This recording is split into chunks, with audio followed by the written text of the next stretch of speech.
Well, North Carolina Republicans may be in huge trouble in the 2026 Senate race with the incumbent Senator Thom Tillis running for re-election. Now, we all know midterms for the party in power is typically not great for that party.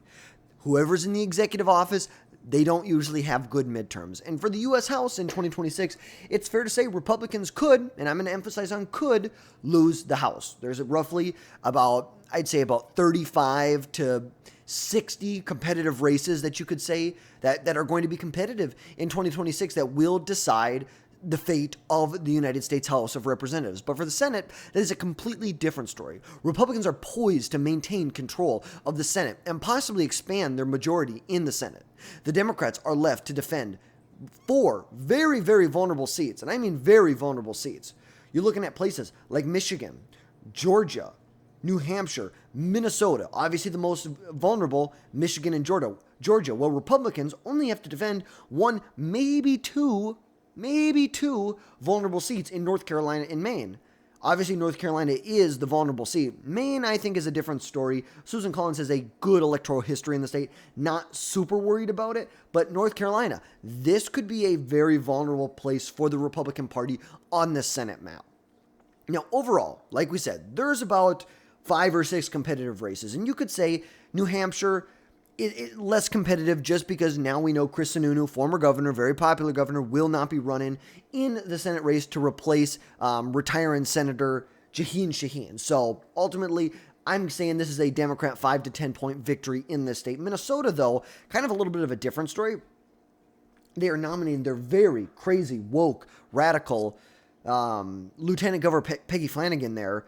Looks like support is coalescing behind her. She doesn't have the nomination yet, but support is coalescing behind her as of this point. And there's a lot of factors that are going to play into the Senate map and the House map in general. Obviously, Trump's actions. What is he able to do in the next 6 to 18 months?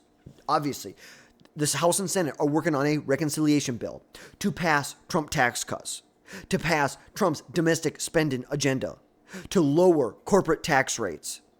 There's a lot that Donald Trump needs to do there. Then when it comes to the appropriations bill that's going to need to be passed by the end of September this year.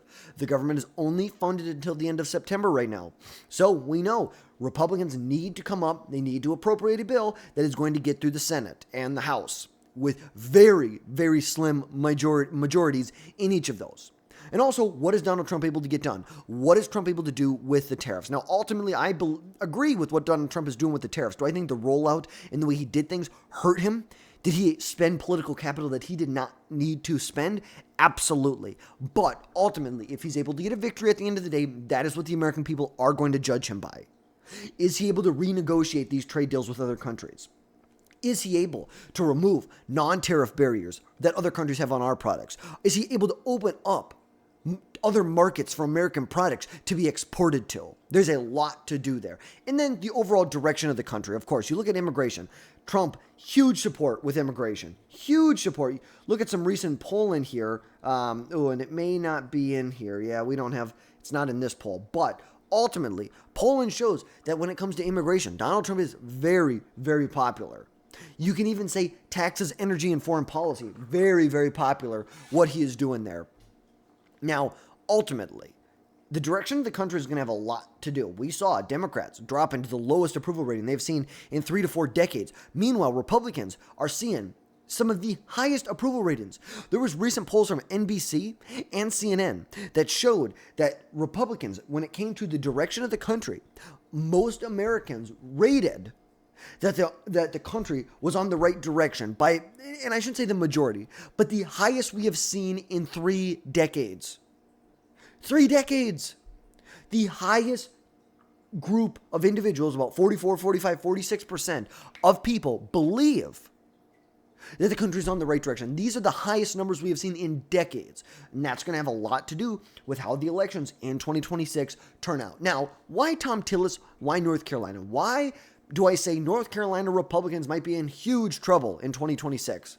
Because we know in the 2026 Senate race, there is a lot here. North Carolina is a very, very vulnerable state. Number one, we're going to start with Thom Tillis. Thom Tillis was initially elected back in 2014. He beat incumbent Senator at the time, Kay Hagan. He beat her by roughly about 50,000 votes in a very good year for Republicans.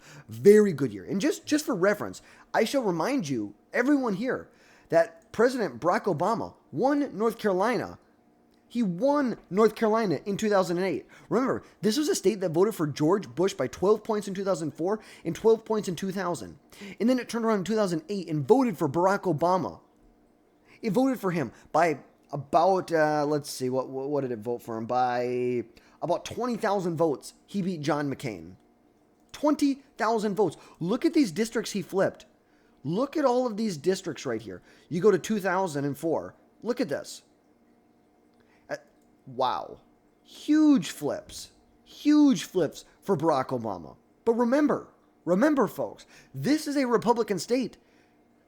Mitt Romney only won it by 2 points. We obviously know that the state has been trending more and more to the left, or you could say to the center, but more and more to the left. And incumbent Senator Thom Tillis, who won his first election, like we said back in 2014, was reelected then in 2020, which was not a great year for Republicans. He won roughly by about 100,000 votes, very, very close election. We know he's vulnerable. He is very vulnerable in this upcoming election. He has been censured by the Republican Party 2 separate times. 2 separate times he has been censured by the Republican Party. One time over support of gun control and one time over same-sex marriage. It is just insane. And then it's like, I've got some personal issues with him. Number one, I've got 2 pretty big issues. And they both have to do with immigration. One, 2024, it's the summer of 2024. Immigration is illegal immigration over our southern border is out of control. It is wild. It is rampant. You have hundreds of thousands of migrants crossing our border every month. Millions during the Biden administration that poured into the United States, unvetted, undocumented. It is ridiculous what happened during the Biden administration. And you know what Thom Tillis thought was a great idea? He thought it would be just a dandy idea if we got legislation. Oh, well, we need to do something about this, Thom Tillis thought. We need to do something about this. No. We don't need to do anything about this. The President of the United States needs to do something about this because it's his damn fault that it happened. It's his fault. Let's get one thing clear. It is all solely on President Joe Biden's fault. It is his fault. And borders are Kamala Harris. It is laid at their feet, all of this. The 10 million illegal immigrants that came into our country, it is all Biden's fault. He signed executive orders on day one that made our southern border less secure and less safe. He made our American cities less safe. So you know what Thom Tillis thought would be a great idea? We need a bipartisan immigration bill. But the only issue with that bipartisan immigration bill was in that bill, it would have given, that he supported, would have given amnesty to 10 million undocumented immigrants. I don't know how many of you keep up with the 2030 census, but in the 2030 census right now, it is expected that Republican states like Florida and Texas, Arizona, Idaho, and Utah are going to pick up roughly 11 electoral votes. 11 electoral votes. So let's say and we're not going to pull up a map and look at it right now, but basically what that means is Republicans don't need to win Michigan, Wisconsin, Pennsylvania, and they can still win the election. If they hold everything they held in 24, right here, if they held everything that they won in 24, except for Michigan, Wisconsin, Michigan, Pennsylvania. As long as they hold North Carolina, Georgia, Arizona, and Nevada, they win the election. They win the election. It's like, I don't know how many of you follow the 2030 census, but it's expected, like I said, 11 electoral votes. Republicans would not need to win Michigan, Wisconsin, Pennsylvania to win the election. Basically, what this would have done, if this bill passed, this amnesty bill, it would have allowed millions and millions of illegal immigrants to get citizenship, to be able to vote in our elections, and then they would be able to disrupt our census. And granted, I don't know if you knew this, but you do not need to be a citizen to be counted in the census. They count people just for being people. You don't even have to be a citizen to be counted in our census. So that's also part of it. And you know what Thom Tillis wanted to do? He wanted to allow millions of undocumented immigrants to be able to vote when we know they would vote 90% for the Democrats. it would cement Democrat control for decades to come. Decades to come. And then you look at what he did in 2019 when he wrote a very strongly opinionated op-ed basically opposing Donald Trump's national emergency that he declared in order to get funding for a border wall, citing that there were some constitutional concerns. But then he eventually was pressured into it and voted for it. This is the thing. A lot of people are going to say that we're just calling him out for not consistently backing Donald Trump. Here's the thing. You don't need to support every policy that Donald Trump espouses. You don't. I don't support every policy that Donald Trump espouses. I don't. But that doesn't make me a rhino. Do I think Thom Tillis kind of is? Yeah. The issue isn't that he doesn't back Donald Trump 100% of the time. The issue is when he doesn't back Donald Trump, it's on the wrong issues. That's the problem. When he chooses to break with President Trump, it's on the issues that he should be dead set 100% behind. That is the issue with Thom Tillis. That is his issue. And I have no doubt in my mind about it. And then you want to talk about why Thom Tillis is so vulnerable. You have to talk about the wonderful governor. And I mean that kind of half-heartedly. But Roy Cooper, the very, very popular governor, former governor from Roy Cooper. Remember, Roy Cooper, let's look back to 2016. Donald Trump won the state of North Carolina by almost 4 points. In this same election, Roy Cooper was elected in North Carolina, flipped this seat. This was held by a Republican. He flipped it and won in North Carolina in the same election that Donald Trump swept the country. Fast forward, 2020. Fast forward to 2020. Donald Trump, he won the state of North Carolina by roughly about a point and a half, I think. Yeah, about a point and a half. At the same time when we saw Roy Cooper win the state by 4.5 points.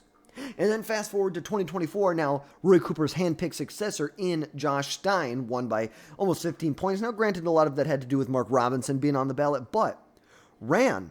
Look at this. Donald Trump won the state by 3 points. And then you're telling me a Democrat won the state by 15? Even if it was 4 points.